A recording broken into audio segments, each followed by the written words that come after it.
Hey guys, it's Simon, and just a small update again what happened with the Quilly crawler game this week.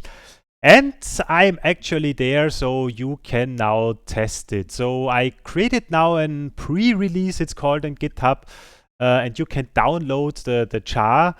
What you need to have is Java installed, otherwise it won't start, but I hope that every one of you has Java. In the end, I could make it then better in the future with a program which I think bundles then the Java runtime environment into an executable. Then you don't need to install that yourself.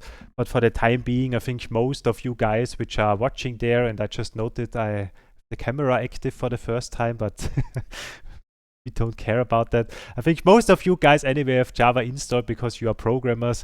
So then you can download the re-release here. And what can you do? So there, please try it out. Try to break the game. Try out as many things as you can imagine to break it and test it. What I did for you is, so first of all, for the controls, I will also add that to the comments how you can control. With I, you can open the inventory and you start with 5 health potions, and also the life is now only 10 or 30 lives. So then you can consume those health potions. This is one of the things. In addition, you can also loot all those chests. So the space key is the interaction key. So whenever something gets highlighted, you can interact with it with space. So now that we have opened some of the chests, we got some loot and can modify our stat points and so on. This is one part, and the second part would be the combat system where I worked on the last few weeks. And there, there's one point still missing. So the items, even there are health potions and you can see them, you cannot use them. So the item consumption logic in combat is currently not implemented. That is the last thing that is missing. But what you can do, you can attack, where you actually can then choose a target that you want to attack. Currently there's only one. Then there is an ability. I created now 3 abilities, Firebolt and Explosion. They don't have sound effects or anything, but they still will deal damage and consume some of your mana. There's a protection spell, and yeah, you can play around. So again, space is always the selection, escape is going back. And yeah, let's for example win that fight.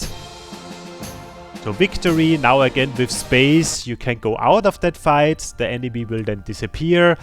And you can also test, for example, if you would lose. And there would be an example. That one here is a boss fight. Has a little bit of a different music. I created now a super crazy explosion ability. You also see the amount of damage that you deal with some red numbers that are popping up. So I added that as well. So to see how crazy is your damage and also the damage of the enemy. Let's use the explosion ability. We are unfortunately the last entity which is going to attack. Bam! 100 damage into the faces of our enemies. It's a one-shot. Unfortunately, the boss has 2 faces, so we only killed the first face. Now the second face is still there, and we don't have mana anymore, so we have 0, so we cannot select any of the abilities. It's not possible, we wasted everything. So the only thing left would be the attacking, and I think it's impossible to win that fight at the moment. Even with the equipment that we have. Yeah, he killed us. So we are dead. So this is how I tested it. So I would say the basic thing should work. But of course, you know, I am the developer, and usually the developer is one of the worst testers. So it would be great if people out there which are watching my videos have time to play it a little bit as well. Try around different things. I don't know, resize the window at very strange moments.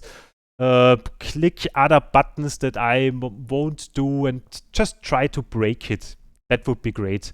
If it doesn't break, even better, then I did a great job. But I think there would most likely be some things where the game could crash. But let's see. Yeah, that was the progress for this week. So the combat UI, as you saw, is now good to go, I would say.